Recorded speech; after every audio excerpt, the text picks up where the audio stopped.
Un casque est toujours plus joli sous les soldats des tropiques. Hein. Coucou, bonjour et bienvenue sur ma chaîne YouTube Pepe World pour le test que vous avez promis, le test du casque Xbox. Alors cette vidéo, je l'ai voulu comme un voyage dans le monde de l'audio 3D, du gaming associé à l'audio. Et regardez un petit peu ce que je vous ai préparé. Numéro 1, on va s'amuser à planter le décor. On va planter le décor en disant qu'est-ce qu'est ce casque, il sait faire, pas faire, les caractéristiques techniques. Et justement, comme ce casque est annoncé comme étant Dolby Atmos, on va aller interviewer la responsable de Dolby France qui va nous expliquer un petit peu quel est le lien entre Dolby, Xbox, qu'est-ce que fait ce casque, pourquoi le libellé Dolby Atmos. Vous allez tout savoir dans l'interview. Après l'interview d'Anaïs, je vais vous donner mes impressions sur le casque, c'est-à-dire vraiment les tests sur le terrain. Qu'est-ce que j'en ai pensé avec de la musique, avec du gaming, avec un son Dolby Atmos. Ça donne quoi? Il vaut quoi? Juste après, on aura les plus et les moins. Et après, c'est le grand festival de l'amour avec le comparatif entre celui-ci et le casque Pulse 3D. Je vous dirai vraiment quelle est la différence réelle entre les deux avec les courbes à l'appui parce qu'il y a en même temps des mesures faites par un ingénieur du son qui vont intervenir. Vous allez voir, je vais tout vous expliquer de façon la plus simple possible. Et à la fin de cette vidéo, je ferai une petite sélection comme ça de quelques casques gaming coup de cœur et on pourra en parler dans les commentaires si vous êtes d'accord avec moi, si vous avez d'autres propositions à faire, il n'y a pas de problème là-dessus. C'est une vidéo qui est ouverte à tout le monde, à tous les commentaires et qui s'annonce absolument enrichissante. Planter de décor, planter de décor. Le casque Xbox est un casque circumauriculaire. Bing! Ça veut dire qu'il se place autour de vos oreilles et pas sur vos oreilles. Premier truc à savoir, il y a une très belle isolation passive. C'est-à-dire qu'il y a un très beau concept, on est quand même assez isolé du monde, on n'est pas complètement isolé, il n'y a pas de réduction de bruit numérique à l'intérieur. Hein. C'est un produit à 99 €, mais l'isolation passive est très très sympa. Troisième chose, le confort. Moi j'aime beaucoup le confort de ce casque, vraiment je trouve que les oreillettes sont vachement bien fichues, ça fait penser un peu au confort qu'on a avec des casques que j'aime bien, comme le Plantronics Backbeat Pro 2 qui est un très bon casque, on se sent bien avec, on est vraiment super bien, ça tient bien, très bon confort. Alors comment connecter ce casque? Eh bien c'est tout simple, il y a à la base 3 façons de le faire, dont certaines peuvent se cumuler et c'est là la magie de la chose, la merveille de la chose. Numéro 1, bien sûr, si vous avez la Xbox, appairage immédiat avec le protocole Xbox Wireless. Et là, c'est la voix directe. Hein, entre là et là, ils se reconnaissent, ils se parlent, vous pouvez tout gérer. Pour information, le protocole Xbox Wireless est exactement le même que celui qui est utilisé pour la manette. Hein. C'est vraiment le protocole Xbox Wireless, casque, manette, c'est le même truc. Alors, ça leur appartient. Hein. N'essayez pas, non, non. Deuxième façon de le connecter en filaire avec un port USB, un PC Windows 10 et hop, vous pluguez, le casque est reconnu et vous avez directement le menu Microsoft qui apparaît. Vous voyez à l'image d'ailleurs tous les menus qui peuvent apparaître, qui peuvent gérer. On peut gérer le casque aussi bien avec le PC à Windows 10 qu'avec la console. On a le même type de réglage, on va y revenir tout à l'heure, avec un égaliseur, avec plein de trucs pour gérer le micro, pour gérer la puissance du micro. Voilà, vous allez avoir un échantillon absolument génial. Si vous le souhaitez, vous pouvez également appairer le casque avec un dongle Xbox Wireless. Comme vous voulez, il y a plein de solutions. Troisième façon de connecter ce casque, eh bien carrément en Bluetooth. En Bluetooth 4.2 avec le codec audio SBC, hein, messieurs, dames. Pas un codec super évolué, c'est le codec le plus basique de l'audio, mais enfin on peut le faire. Et le truc marrant, c'est qu'on peut jouer le cumular. On peut à la fois avoir la liaison en Bluetooth, par exemple avec un smartphone ou bien une tablette, et avoir une liaison avec le gaming, donc avec la Xbox ou bien avec le PC. Quand vous prenez par exemple un appel téléphonique, vous avez les deux en même temps et vous pouvez jouer de la molette ici entre le son du jeu et l'appel téléphonique ou par exemple être avec vos potes sur Discord et être en même temps en train de jouer. Ça me fait carrément kiffer de savoir qu'on peut cumuler les choses et avoir une sorte de double façon d'écouter de l'audio. Ça c'est bien ça. Attention, il n'y a pas de port mini jack. Hein. Contrairement justement à celui-ci qui a un port mini jack, ici il n'y en a pas. Et je vous ai dit d'ailleurs une bêtise dans le test du Pulse 3D de Sony. Je vous ai dit que le casque était Bluetooth. Mais c'est pas vrai, mais honte sur moi. C'est un protocole Wi-Fi. Oh là là, pépé. Les jours, je suis vraiment une truffe hein, quand même. Les joies de l'improvisation. Donc vous voyez, il y a des trucs super sur ce casque. Moi, je suis un fan absolu des molettes. Vraiment, les molettes ici, c'est super pratique. La grande molette pour gérer le volume. L'autre molette ici pour basculer du son du Bluetooth au son du jeu ou bien pour jouer du micro. Le micro externe ici, on peut le régler au travers de l'application sur la console, bien l'application sur Windows 10. On peut niveler justement le micro plus ou moins sensible. Par contre, il y a un mode auto-mute qui est intéressant. C'est-à-dire que le micro ne va s'activer uniquement quand vous parlez. Donc, quand vous parlez, tout va s'activer, y compris le bruit qui sera dans la pièce. Hein. Mais si vous dites rien, il se met en mute. Côté technique, des drivers de 40 mm avec une impédance de 34 ohms et une bande passante qui va de 20 à 20 000 Hz. Ça, c'est ce que je peux vous dire de façon basique sur ce casque. Il faut savoir que bien sûr, il est annoncé comme étant parfaitement compatible avec Windows Sonic. Je sais pas pourquoi quand je dis Windows Sonic, je tousse en même temps avec Dolby Atmos et le système DTS Headphones X. Alors justement, comme le produit est compatible Dolby Atmos, et si on allait retrouver la responsable de Dolby France, qui va nous en dire plus sur le Dolby Atmos, sur ce casque et sur les casques. Alors, est-ce que tous les casques stéréo sont réellement Dolby Atmos ou pas? On va voir la réponse maintenant. Allez, on va retrouver Anaïs. Quelle vidéo, mais c'est incroyable! Bonjour Anaïs. Bonjour Pépé. Comment ça va Anaïs? Très bien et toi? Je suis en pleine forme, je suis ravi de te voir parce que là tu tombes carrément, fruit du hasard, dans une vidéo où on teste le casque Xbox. Qui dit Xbox dit notamment, et la vidéo sur la chaîne, l'écosystème Dolby Atmos. Pour voilà, toute la partie audio. Donc, comme tu représentes Dolby, moi j'aimerais savoir un petit peu quelles sont les coulisses. Qu'est-ce qui se passe entre Dolby et Microsoft pour qu'on trouve comme ça le logiciel dedans? Comment ça s'est fait? Pourquoi? Comment? À quelle heure? Le projet de Dolby et de Microsoft est d'amener le Dolby Atmos, l'expérience donc de son immersif, dans le jeu vidéo.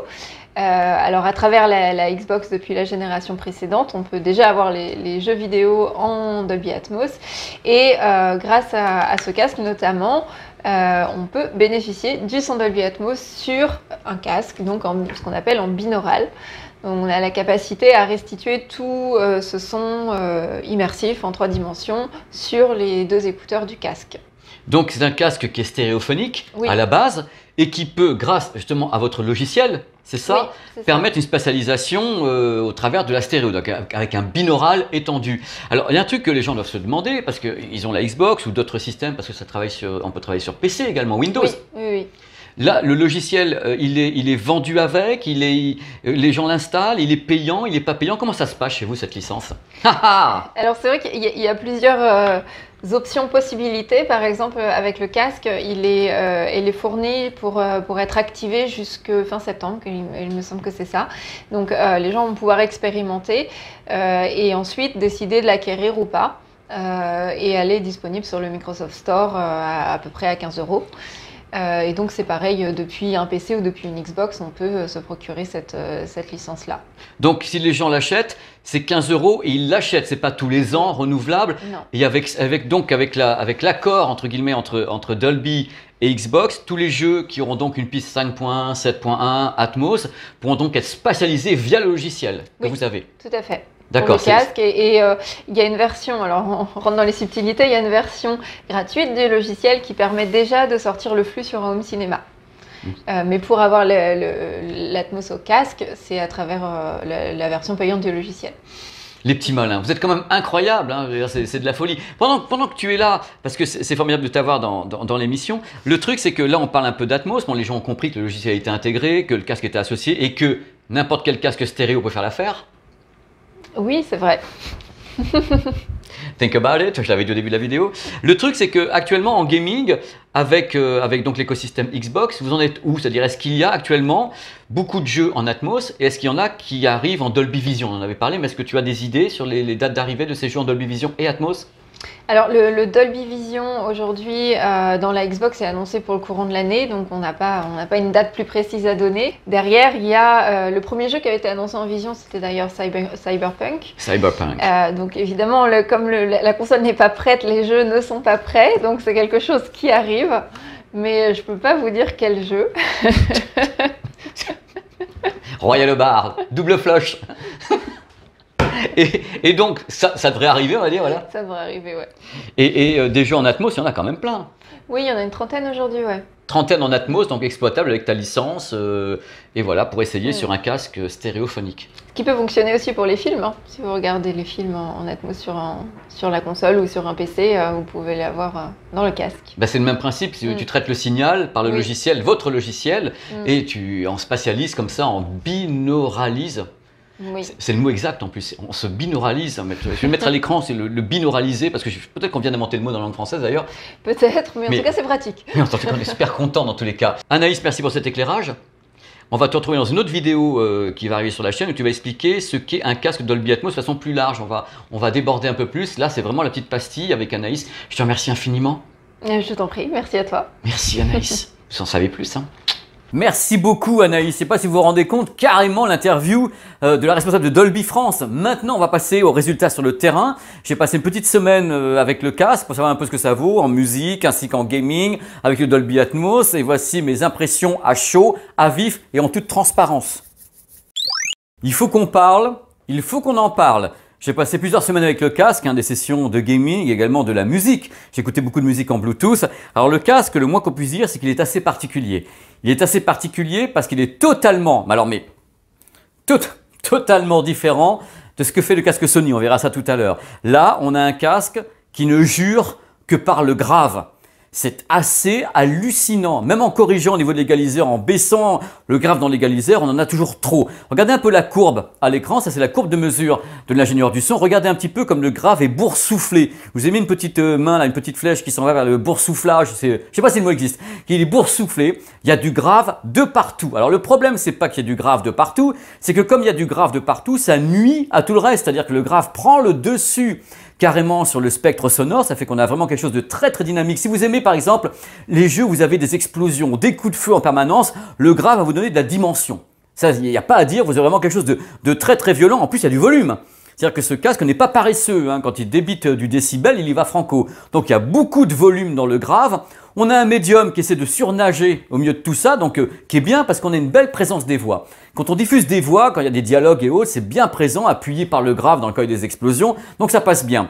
L'aigu tout à fait imprécis. Ça fait que vous avez un grave qui est très fort, un médium qui surnage dans tout ça, et un aigu qui m'a paru vraiment un peu métallique, un peu algorithmé. Ça fait qu'il n'est jamais réellement super défini. On a l'impression qu'il est retravaillé en permanence, qu'il siffle un petit peu, il avait un petit peu des sifflantes. Bref, le résultat est tout à fait déséquilibré. Qu'on soit clair, quand on branche ce casque, si on ne touche pas à l'égaliseur, que ce soit sur la Xbox ou bien sur un PC Windows, eh bien on s'aperçoit que c'est totalement déséquilibré. Ça part un peu de tous les côtés. On sent que je ne sais pas ce qu'ils ont voulu faire réellement. S'ils ont voulu faire vraiment un casque qui était rentre-dedans à fond avec beaucoup de dynamique, un gros grave qui bave. Voilà, c'est le mot qui convient. Le grave est baveux, il est collant, il colle au tympan comme ça. Donc on a un résultat qui est impressionnant, mais totalement faux et totalement boursouflé. Il est boursouflé. Alors on aime ou on n'aime pas. Moi je vous dis, pour certains types de jeux, ça va vous plaire parce que vous avez l'impression que oh là là, il y en a partout. Voilà, c'est du délire. Mais si vous voulez quelque chose un peu plus modéré, un peu plus finot, c'est pas celui-là, parce que celui-ci, il n'est capable de faire que du rentre-dedans. Alors le truc, c'est que, avec ce que je vous dis, le problème, c'est que pour la musique, à mon avis, c'est un peu mort parce que côté musique, soit vous aimez que ça tabasse, mais alors façon David Guetta plus 25 dB dans les graves, là, ça va vous plaire. Par rapport à tout ce que je viens de vous dire, le problème est le suivant. C'est un produit qui est considéré comme étant capable de diffuser des sons spatialisés, donc des sons 3D, Dolby Atmos et autres. Pour que les effets spatialisés soient corrects, il faut que la qualité audio soit très bonne. Mais là, justement, avec le grave, qui en fait un peu trop, le médium qui essaie de survivre et l'aigu que je trouve très imprécis, on a des effets sonores qui sont certes présents, c'est-à-dire qu'on a des trucs, mais c'est pas super fin. Donc comme c'est pas super fin, se venge, on n'a pas une scène sonore extrêmement nette, extrêmement claire. On a un truc qui est certes présent, mais c'est brouillon, c'est complètement brouillon. Donc on a un signal que moi je trouve très moyen au niveau audio, parce que ça part de tous les côtés et on a du mal à le corriger avec l'égaliseur. Ça, c'est mon avis. On voit un truc absolument délirant. Si vous regardez bien, il doit y avoir entre plus 15 et plus 20 dB de grave par rapport au reste. Et ça, c'est la valeur médiane. C'est un mystère, mais ça peut vous plaire. Attention, grand bien vous en fasse. Moi, c'est trop. C'est too much. À un moment donné, ah non, jette plus, il y a trop de grave. Mais en même temps, je réfléchis à un truc quand je vous parle. C'est que c'est un casque à 99 € qui est à la fois Bluetooth, filaire avec USB et protocole Xbox Wireless. Et ça à 99 € plus l'architecture et autres, on ne peut pas faire de miracle à 99 € en faisant tout ça en même temps. C'est compliqué, ce sont des casques à moins de 100 € avec une architecture numérique, avec tout ça. C'est très compliqué d'avoir une qualité extraordinaire. Enfin là, les gars, le grave quand même. Le son du micro est assez clair, globalement. Il est assez clair du moment qu'il n'y a pas de bruit autour. Il n'y a pas de réduction des bruits ambiants avec le micro. Donc dès que vous parlez, si vous avez des bruits autour de vous, des gens qui parlent, le paquet de chips, le clavier en train de faire comme ça, vous allez l'entendre, ça c'est clair. Ce qui est bien, c'est que vous avez la fonction auto-mute qui permet justement de l'activer uniquement quand vous parlez. Ça peut vous sauver. Mais globalement, le micro va vous donner une voix correcte. C'est pas exceptionnel, mais c'est intelligible parce que vous avez de la chance. Il est là, il sort du casque, il est presque devant votre bouche. Mais attention, devant votre bouche, il est trop court. C'est-à-dire qu'il n'est pas là non plus. Donc c'est un micro-tige, mais qui s'arrête quand même au bord ici. Ils auraient pu, à mon avis, essayer de le mettre plus long. Et dans ce cas-là, c'était plus compliqué de le rabattre. Voilà, c'est mon avis. Allez, on passe au... Je m'approche. On passe au plus et au moins. Je suis bien éclairé.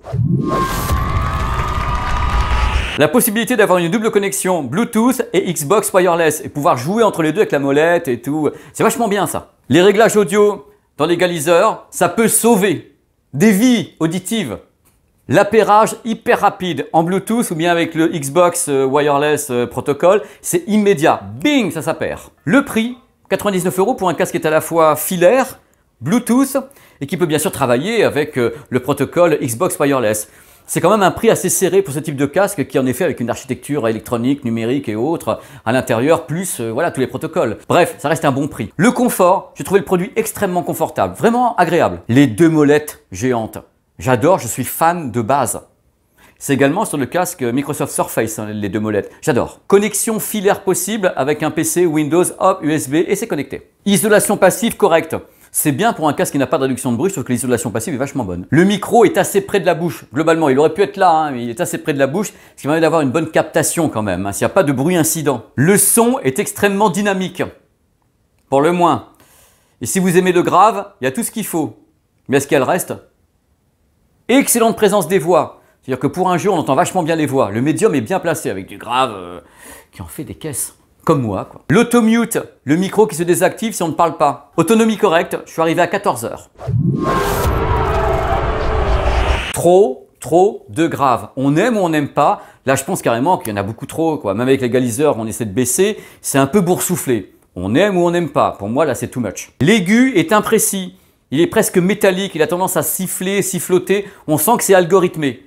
Même chose, on aime ou on n'aime pas, je trouve que c'est pas extrêmement précis, fidèle. C'est travaillé, surtravaillé. Le rendu général, avec le gros grave, avec le médium qui est comme ça et l'aigu qui sifflote un peu, c'est pas l'idéal pour avoir une belle spatialisation 3D ou Dolby Atmos. Les effets sont là, mais ils sont noyés parce que la qualité audio, enfin la signature sonore, à mon sens, ne rend pas hommage à ce qu'on pourrait avoir en spatialisation Dolby Atmos ou bien DTS. Voilà, ça mériterait d'avoir des meilleurs haut-parleurs, un meilleur traitement pour bien avoir ces effets spatialisés qui sont dépendants de la qualité même de la chambre acoustique, des membranes, de tout ça et des réglages du casque. Pour moi, c'est un casque qu'il faut éviter d'écouter avec de la musique. Ou alors vraiment, vous aimez quand ça pulse. Je l'ai fait exprès, c'est pour moi. Un micro qui entend beaucoup l'environnement quand même. Pour moi, l'annonce d'un casque qui est Dolby Atmos ou bien DTS, c'est un peu anecdotique. Parce que d'abord, tous les casques stéréo peuvent être Dolby Atmos. Ils peuvent être tous DTS spatialisés. Le codec audio Bluetooth, c'est un codec audio basique. C'est-à-dire qu'on reste en SBC, ils auraient pu pousser un petit peu sur la qualité justement AAC ou aptX, mais ça aurait fait monter encore le tarif du casque et on monte et on dépasse les 100 €. À ma connaissance, quand on met en route le casque, on met également en route la Xbox. C'est sympa, mais on n'a pas toujours besoin de la Xbox quand on met en route le casque. Voilà. Messieurs, dames, voici le grand spectacle de la torture et de la déception. Ou peut-être pas, je ne sais pas. Je vous avais promis le comparatif entre les deux bestioles. Eh bien, regardez mes mains. Regardez. Dans la série, ces deux casques sont radicalement différents. Ils se posent là, hein, les deux bestiaux. Et ça me fait du bien parce que j'aime bien les choses différentes. Ça permet d'avoir un beau débat et moi, j'adore ça. D'abord, la connexion. Celui-ci, le casque Sony Pulse 3D, uniquement mini jack ou bien le protocole Sony, voilà, en Wi-Fi. Celui-ci peut être connecté en filaire directement sur un PC Windows 10, donc avec l'USB. Il peut être connecté en Bluetooth en même temps, donc en Bluetooth avec un smartphone, avec une tablette, plus bien sûr le protocole Xbox Wireless. Concernant les micros, l'avantage du Sony, c'est qu'il a une réduction de bruit sur le micro, c'est-à-dire qu'il n'a pas de micro-tige, mais globalement, il baisse un petit peu le volume des bruits incidents de 10 dB. Voilà, il baisse un petit peu pour que vous n'ayez pas trop de bruit incident. Voilà, c'est sur les mesures, on l'a vu. Celui-ci n'a pas de réduction de bruit, mais il a le micro qui se rapproche de votre bouche. Alors, on ne peut pas tout avoir, hein. Concernant l'isolation passive, celui-ci a une meilleure isolation passive que le Sony, qui est pourtant pas mal, mais celui-ci isole vachement bien. Concernant les matériaux, la prise en main, je trouve que le Sony fait plus cheap, il fait plus plastique, en fin de compte, que celui-ci qui se rapproche un peu plus d'un Plantronics Backbeat Pro 2, qui me semble plus solide, les écouteurs sont mieux placés. Moi, je préfère la position sur la tête de celui-ci que celui-là, même s'il a un double arceau. Là, je trouve que ça fait un peu plastique. Ça, c'est de vous à moi. On en parle. C'est un débat entre nous. C'est pas, moi, j'ai pas une parole d'évangile. Je vous dis ce que je pense à ce moment-là, les ayant eu quand même tous les deux pendant un sacré moment entre les mains. Je vous donne mon avis pur et simple. Alors, ce qui concerne les fonctions, enfin les modes, là, vous avez tout plein de boutons qui sont ici. Par contre, là, vous avez pour moi les molettes magiques. Et ça, je trouve ça génial avec un seul petit bouton comme ça et les molettes magiques. Moi, j'adore ce concept des molettes à côté, c'est vachement bien. Sur le terrain, c'est super. Concernant la qualité audio, je vais être comme toujours extrêmement transparent. Il n'y a aucun des deux produits qui me convient. Celui-ci n'en fait pas assez, celui-ci en fait trop. Vous voilà bien, du grave de tous les côtés, avec un médium qui surnage, un aigu un peu algorithmé, un peu métallique, un peu synthétique, et celui-ci qui manque de corps justement et qui n'a pas toute la patate qu'on souhaiterait. Donc les deux me paraissent quand même un petit peu discutable côté signature sonore. Je pense malgré tout que concernant le tarif, on est à un tarif de 99 €, qu'on ne pouvait pas avoir les meilleurs drivers, donc haut-parleurs du monde à ce prix-là, sur des casques qui sont à la fois filaires et à la fois sans fil. C'est compliqué, mais à vous de me dire justement dans les commentaires, parce que j'ai fait cette vidéo pour ça, pour qu'on puisse la commenter ensemble. Je n'arrive pas à trouver vraiment mon bonheur dans ces deux casques. C'est un bel effort industriel. Mais justement, on va passer maintenant à une sélection de casques gaming qui me paraissent intéressants. Voici maintenant une petite séquence qui est presque un bonus. Je vais vous citer quelques modèles de casques gaming qui me font kiffer. On s'est mis à 5 personnes pour vous faire une petite sélection. Alors bien sûr, je vous connais, hein. Dans cette sélection, il n'y a peut-être pas le casque que vous aimez, mais c'est difficile pour nous de mettre tous les casques du marché. Là, c'est une sélection parmi tant d'autres de casques qu'on aime bien. Logitech G Pro X.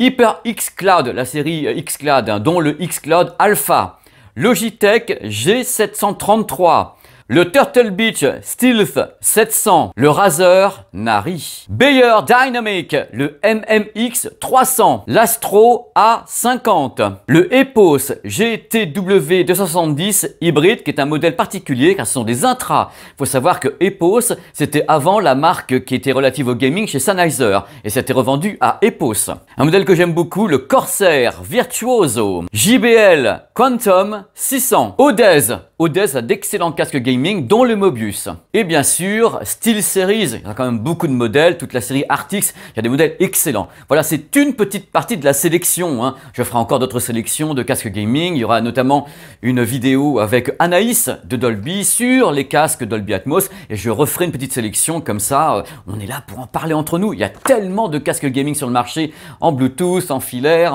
et en Bluetooth. Voilà, c'est terminé. Je ne peux pas vous dire que ça a été une vidéo facile à faire parce que c'est vraiment des écosystèmes différents, PlayStation, Microsoft, Xbox, c'était vraiment compliqué. Donc c'est pour ça que dans cette vidéo, j'ai fait exprès de mettre en avant les mesures de l'ingénieur du son. J'ai essayé vraiment de faire au mieux, de donner mes sensations, mes impressions, ce que j'ai vécu avec l'un qui est déjà en ligne hein, depuis un petit moment, le casque Pulse 3D, et avec le Xbox que je connais bien aussi parce que je l'ai vraiment essayé de tous les côtés, de toutes les façons possibles.